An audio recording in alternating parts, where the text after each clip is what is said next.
Hello, everybody. Welcome to the DenCast. This is our second episode. Today we have Johnny Osborn with us and his mother, Andrea. Johnny's doing some exciting things this year, including a trip to Nationals. He's going to talk to us about that. Johnny, we want to thank you for being here today. Absolutely. Thank you. And Andrea, thank you for coming along with him. Oh, I'm excited. He's taking me all over the place, and I am enjoying the opportunities. That's awesome. Well, first of all, Johnny, let's talk a little bit about what you got coming up. I just got back from Ann Arbor. Let's see, Mom, what are we thinking? When was that? That was... Yeah, just last weekend, the University of Michigan's very first adaptive sports event. And then after that, we're getting ready to head to Nationals, and we leave July 10th, and the event doesn't start till the 12th, and then we get back on the 16th, and be loads of fun. Now, that's in Alabama, correct? Yep, Hoover, Alabama. Where in Alabama is Hoover exactly? Any idea? No, I apologize. Okay, well, sure. It's near Birmingham, I think. We're flying into that airport anyway. Okay. We're going to get our research department on that. Should have something next week, maybe. No, Alabama is hot. Yeah. We were down there for spring break a couple years ago, and it was freaking hot. So be prepared for that. Yep, lots of water, sunscreen, all the fun stuff. Yeah. Now, when did the adaptive games become a thing? Like, this year is the first year that I have heard about them in the Upper Peninsula, at least. Is that the case, or has it been going on longer than that, and I just was living under a rock? For Michigan, it started as a 2-year pilot program my freshman year. Now I'm going to be an upcoming senior. And so it started as a 2-year pilot program my freshman year. And so this year was the first year it became a permanent category, but they didn't really advertise it very much. So you hear about it more because it became an official category, and now everybody gets to do it, and it's a great thing to be a part of. And Sure, I can imagine. Now, how do you feel competing in that category of? Is it just track? yeah. Okay. I mean, do you like that better or not? There's always pros and cons, but I think that there was a lot more opportunity to grow with the adaptive track and field, just because you see the Paralympics and stuff, and they also got college teams that have that now available. And so with that, me running cross country, I'm always going to love running, and I hate to say it, but I think I'm going to love running with my forearm crutches more than I'm going to be in a wheelchair. But there was more opportunity for me to grow, and I get to see more people and do more things that I never thought was going to be possible. Yeah, I was just going to say, I got to imagine that opens a lot of doors for you. Yeah. In terms of maybe pursuing an athletic career in college. Yeah, even. I would love that. That'd be the dream. That would be fantastic for you. Now, you mentioned cross country. Yep. I have watched you run cross country, and I got to say I'm pretty impressed by that. How much do you say you like running cross country? Absolutely, yeah. My question is why? I don't know. I just it was the first sport I did when I came back from my surgery in 3rd grade, when they did a derotation surgery. And my brother, Andrea Osborn, he went through and did cross country his 3rd grade year. Well, that was when the surgery happened. So in the next year, that cross country was the first sport that was up for grabs. I'm like, hey, let's go do that. So I did that with my brother. And then eventually it became basketball. And so, I don't know, cross country was the first sport I got to do straight off of recovering from the surgery. And hate to say it, I was not a very good basketball player, but I still wanted to be a part of the team. And I was able to manage the team with you and be a part of something that I love to watch and be a part of. But cross country was always a fun sport because I guess it was really my first sport, and it was something that was mine and I could enjoy it. It was something that I considered that I was good at. Okay. Now, we'll get back to your basketball career in just a minute. But yeah. You mentioned coming off this derotation surgery. Yep. Over the course of your 17 or 18 years on this planet, Yep. the operating room is no stranger to you. Nope. How many surgeries have there been? 7 at the moment. There's an 8th one that will happen eventually, but that's not for a while when my running gets harder to do. And that's where they're going to go through and fuse my joint and my big toe to fix my bunion.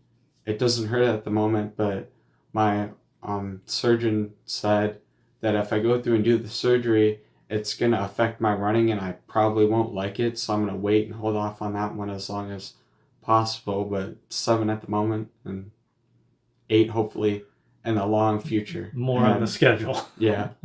Okay, so for those of you who are listening that don't know this, Johnny was diagnosed with cerebral palsy at a very young age. How old were you? Oh gosh, it was probably in the 6 to 9 month, 12-month range that we knew Johnny was a little delayed in his mobility compared to his twin brother.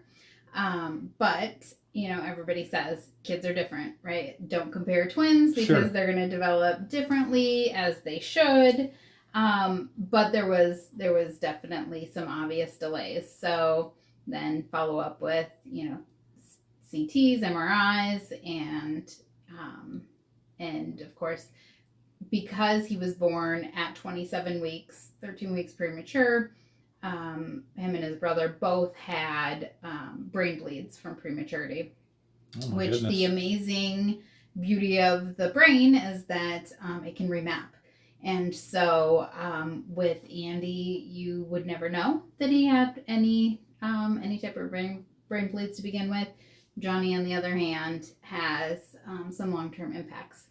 But again, we're very blessed that it was strictly the mobility, right? Okay.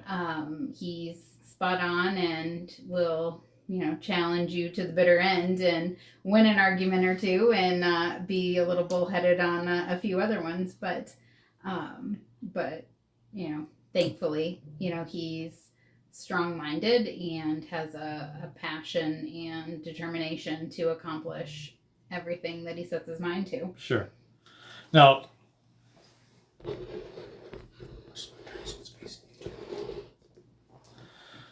so Johnny, your mom says did you say 3 to 6 months or 6 to 9? Yeah, somewhere 6, 9. Okay, so under a year anyway. Mm-hmm. When did it hit you that, hey, I'm doing things a little bit differently than the other kids are doing them?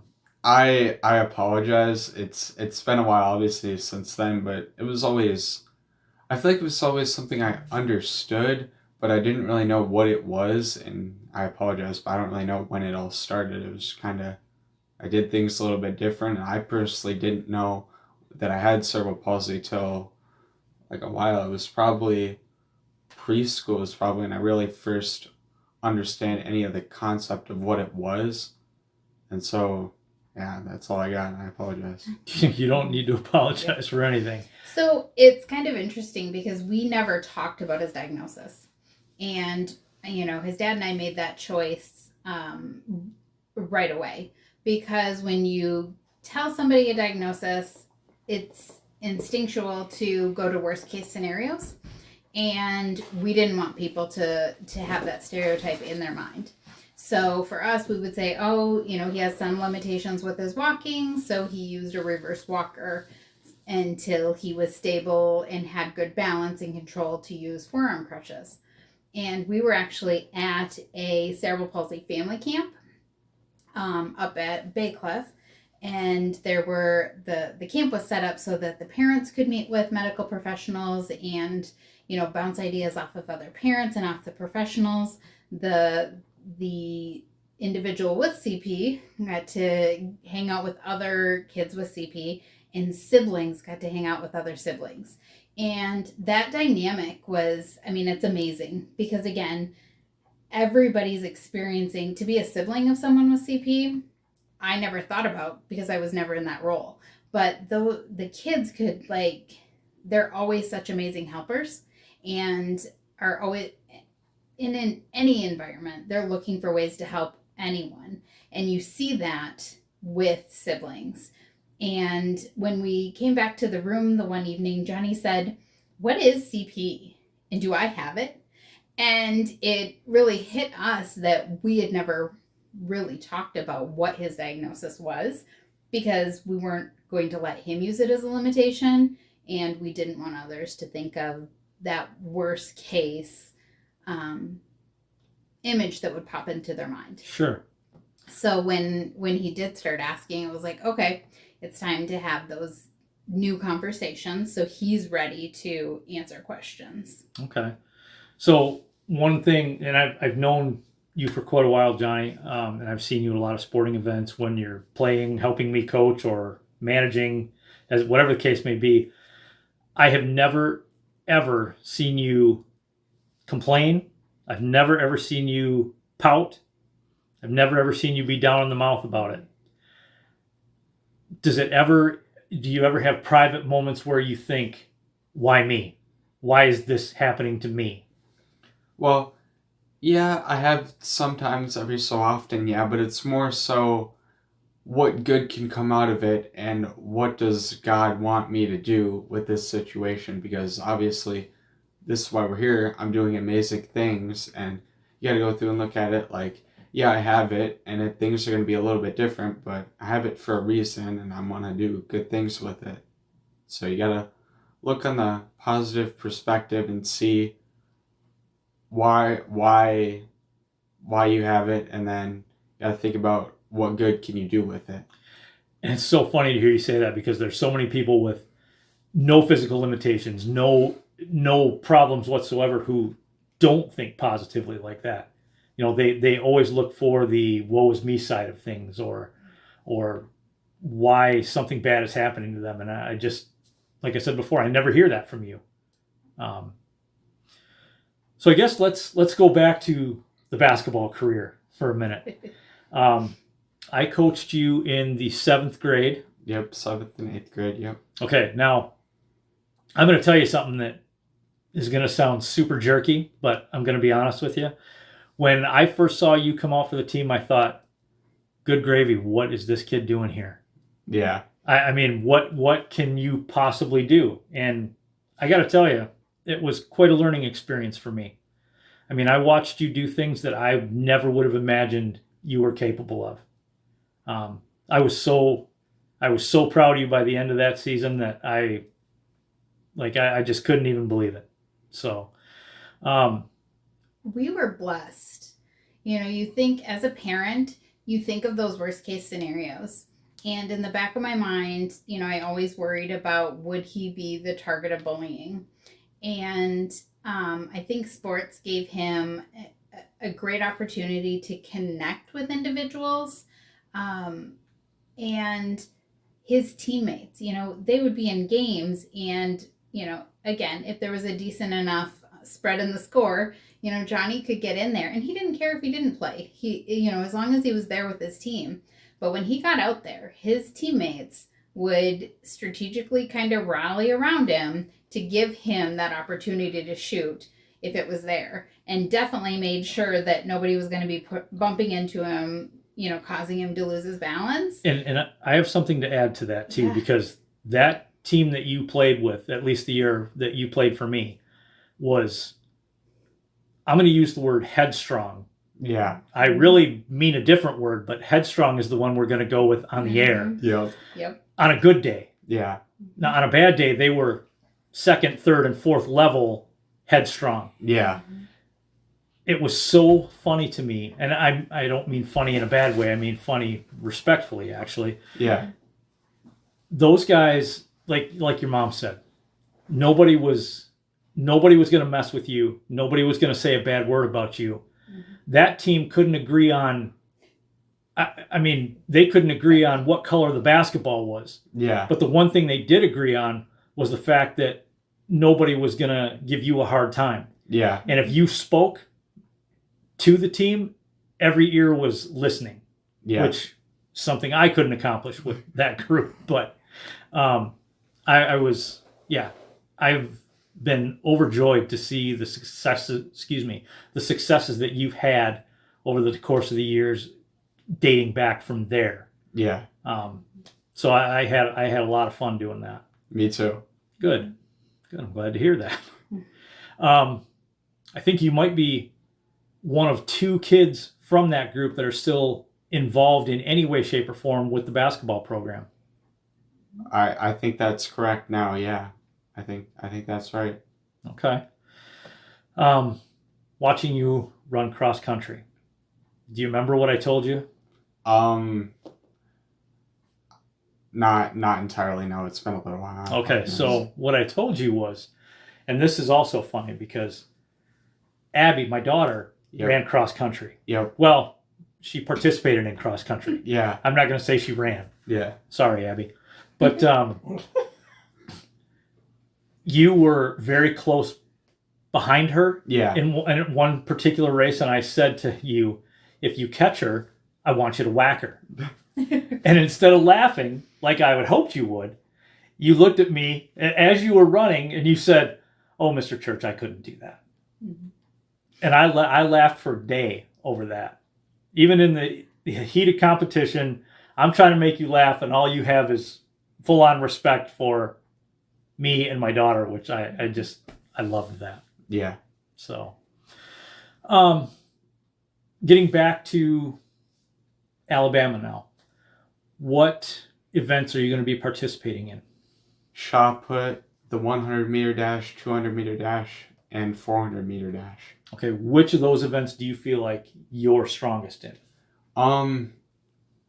Honestly, I think shot put, and part of that is it's the first event, so it's a good way to start the day, and I always enjoy that because, I don't know, there's a lot of energy, and the throwers, they're very laid back, and they have a good energy, and I know that when I had a PR at the University of Michigan, I threw 19 feet and 2 inches. I was so excited, and I was up there screaming. Everybody was like, whoa, something good happened. And I just get a good energy when I go through and do shot put. And I don't know, it's a great way to start the day. And I don't know, it's probably my best event just because it gets me ready to go for getting in the wheelchair and doing the other events. So what's the vibe among the other athletes? I mean, do you guys root for one another, or is it like, I want to win this thing, so I hope that kid throws 6 foot? You know, I mean, how does that work?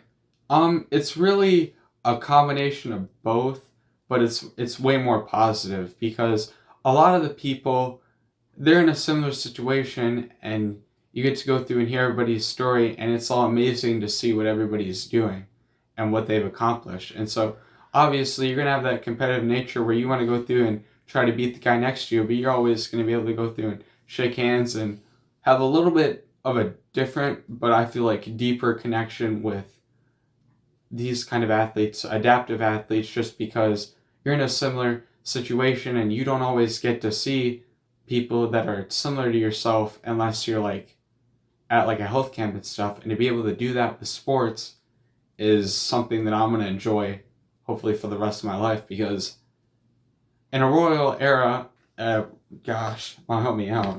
Rural area. Jeez.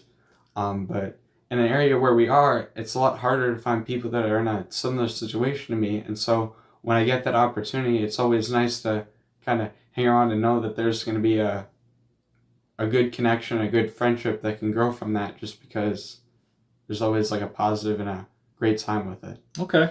Also, to kind of add to that, when they're at these adaptive competitions, the athletes are classified.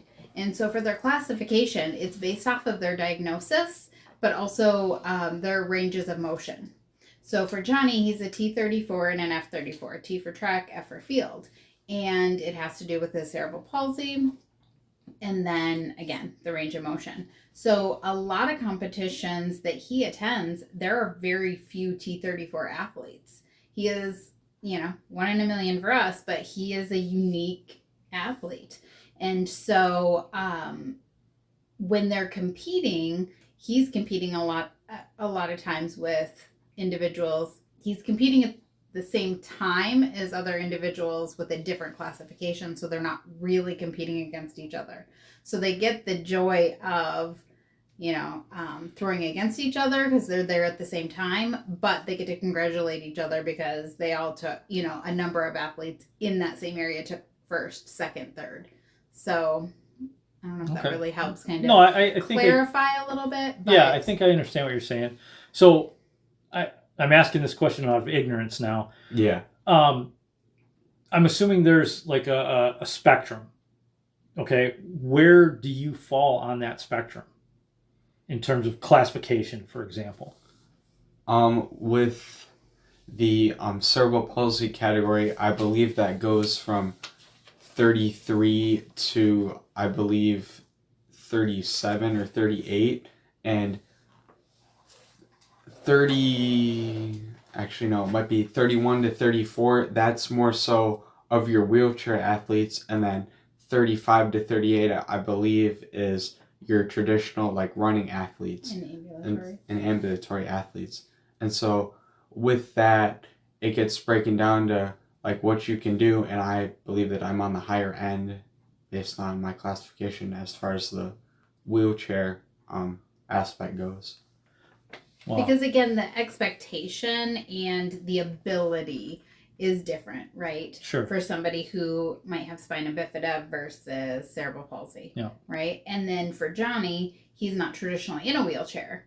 So that puts him in, for training purposes in a different, training regimen because he has to get used to being in a chair and wheeling and, again, working on his own competitive nature. He's met one other male athlete that's a T34. He's met a couple female athletes that are T34s. So, and then age breaks it down as well, right? So he's in the under 20 category at some events, the 18 and under at others.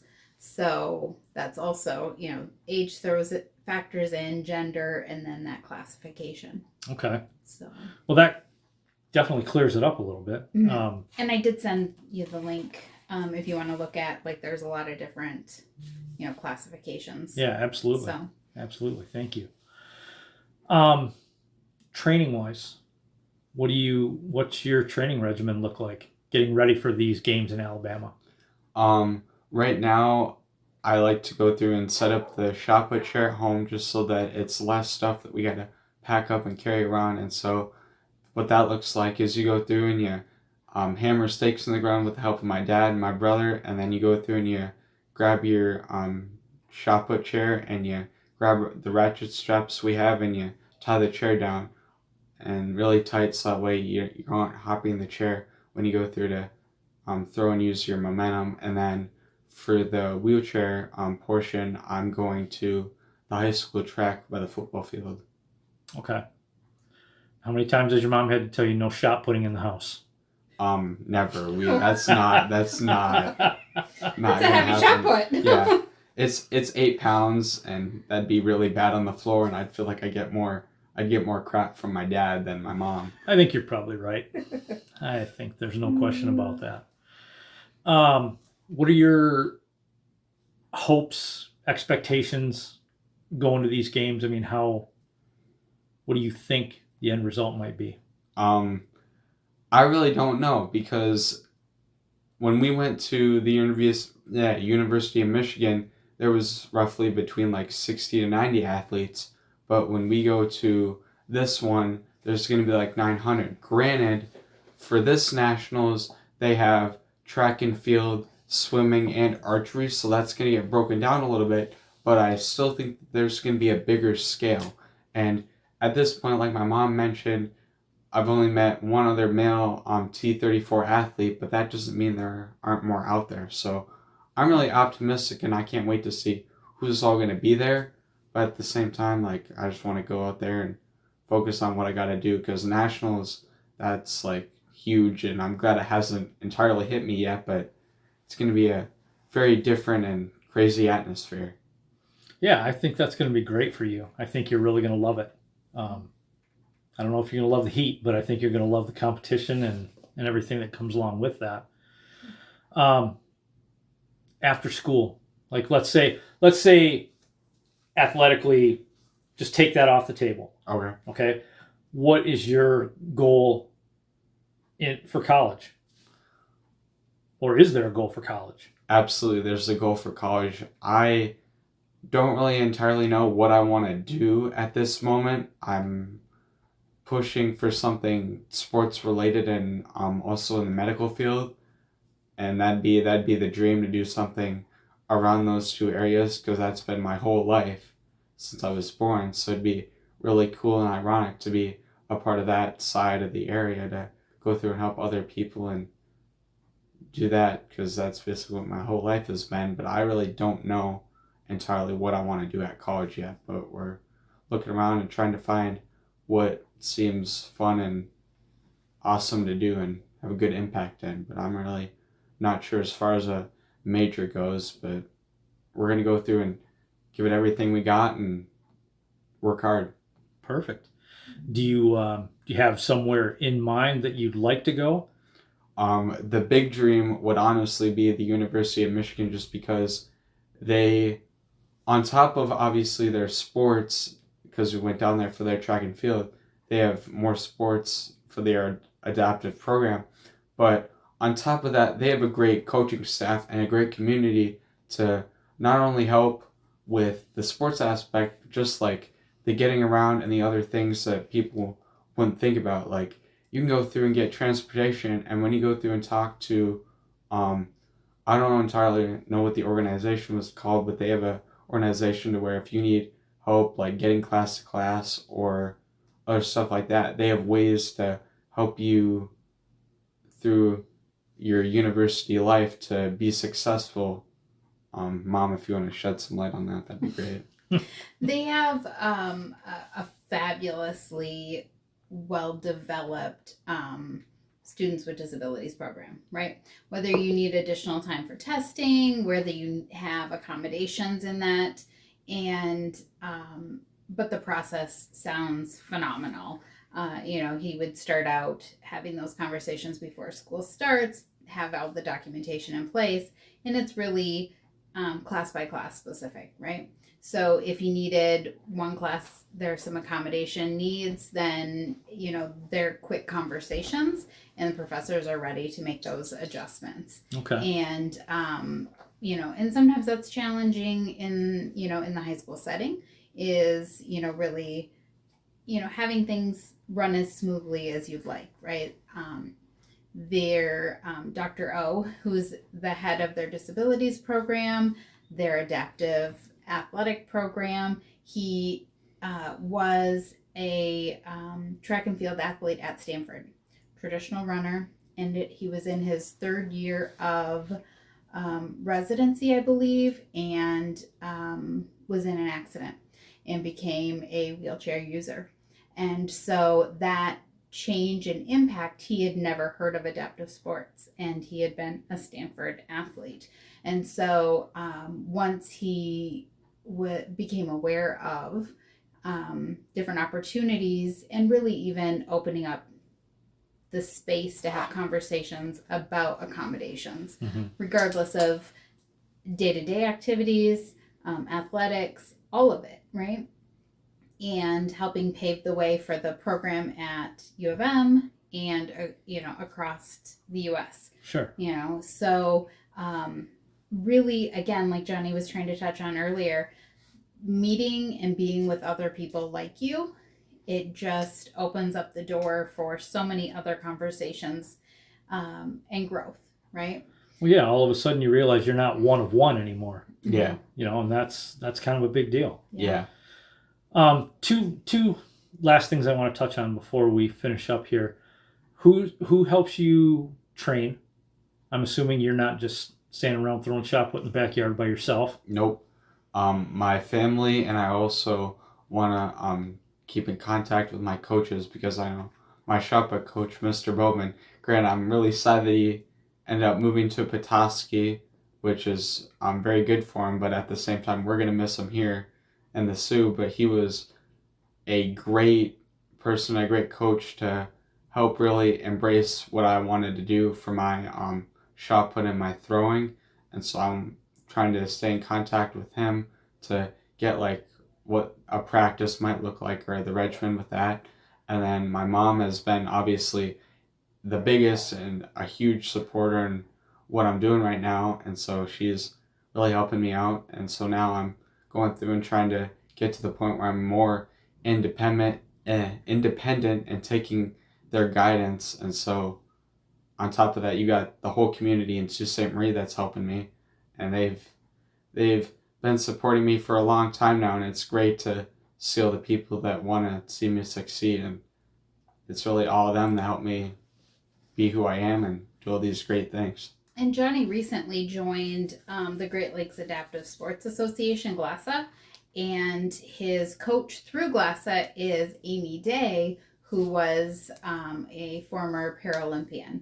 And so to have tips from somebody who has been there and worked hard, and so it has been phenomenal, people that he's met. The gentleman who is the world record holder for the 400 meter. Daniel Iromachuk. Yeah. So he got to meet him. Johnny blew a tire on his racing chair when we were in Illinois, of course, right before his first event. And so Daniel's changing his tire. Like, who gets to say they had an Olympian, a world record holder Olympian, change their tire? Like, right. He has made some really cool connections, and it's really, we've grown little by little. I kind of want to wrap back around if I can for a minute. But so the very first year Johnny got involved, the Vince Gross, he's on some committees with the Michigan High School Athletic Association. So when that pilot program was approved, it was just in time for people to hopefully get a racing chair and go to regionals. And you had to qualify at regionals to compete at finals. That first year, we showed up with a basketball wheelchair, not a racing wheelchair, a basketball wheelchair, and he competed in all the events so that he could go to finals. And there was a group, it's the Equipment Loans of Keweenaw, and they had some equipment that they had been able to secure and provided Johnny with a racing chair that he could use at finals. When he went to finals, he met Maria Valet, who had been a traditional cross-country runner and had some medical issues that came up, and she was then in a wheelchair and didn't want to give up racing. So her and her family, her physical therapist, they really spearheaded the group I Am an Athlete Too, and worked to have the pilot program approved by the Michigan High School Athletic Association. Okay. So she was a senior. Johnny and his buddy Jim Bennett from Marquette were both freshmen. So the three of them got to compete together at UP Finals that first year. Second year, Johnny was able to race at more events with our track team. And so people got to see him a little bit. And again, it was still that pilot program. So UP Finals came around, regionals, finals, and it was just the two athletes. Correct. Your second year? Yep. And then, so then his junior year, Michigan High School Athletic Association made it a permanent category. However, the athletes were not eligible to score points at regionals and finals. The Michigan High School Athletic Association sanctioned events. Just because not enough schools had athletes in that category? I don't think they're quite ready for it yet. Truly, they're baby steps, right? Sure. Is kind of how we're looking at it. So, but local meets can decide themselves if they want to issue points. Okay. So Johnny's goal was to get as much information out and hopefully earn points for his team. He's working just as hard, if not harder, as any other athlete on the team. So why should he be considered less than his counterpart athletes? Why can't he score points for his team if he is showing up, competing, and doing the work? And so we reached out to athletic directors, coaches. I talked to timing officials, and at most of the events, he was able to score points. Well, I mean, yeah, because if you look at any average track meet, especially across the Eastern Upper Peninsula, you tell me how many pole vaulters there are. Not very many. Not hardly any. Exactly. So if one kid can manage to get over 4 feet in the pole vault, he's going to score points, and there may not be anybody else pole vaulting. Yeah. So why wouldn't that apply? You know. And to balance it out, because we do recognize that there's not adaptive athletes everywhere, the proposal that has been submitted to the Michigan High School Athletic Association is if it's a single adaptive athlete, they have to meet or do better than a standard. If he throws further than the standard, he can earn 1 point. If he doesn't meet that standard, he doesn't earn that point. Same thing with the wheelchair events, right? There's a speed that he has to meet or do better than in order to earn that 1 point. But like you said, if there was only one pole vaulter shows up, they get the full points for first place. Sure. And so that's been the conversation that we've had with people, is that, you know, you have the opportunity as well, but your coaches, your district really has to go out and look to find athletes that are eligible to compete. So you're competing against a clock or a tape measure more than you're competing against other athletes at this point. Yeah. Okay. One last thing I want to talk about real quick, and you mentioned it before, the great support that the community has given you. I'm going to go out on a limb and say that a trip to Alabama doesn't come free or cheap. Yeah. Considering the fact that I've made that trip, I know it doesn't come free or cheap. I'm assuming that the community has been pretty generous in terms of donations and helping you guys out to get there. Absolutely. Good. I would like to take this opportunity to just say myself, get off your wallets and help this kid out. If there's anybody in this community that deserves something like this, it's Johnny Osborn.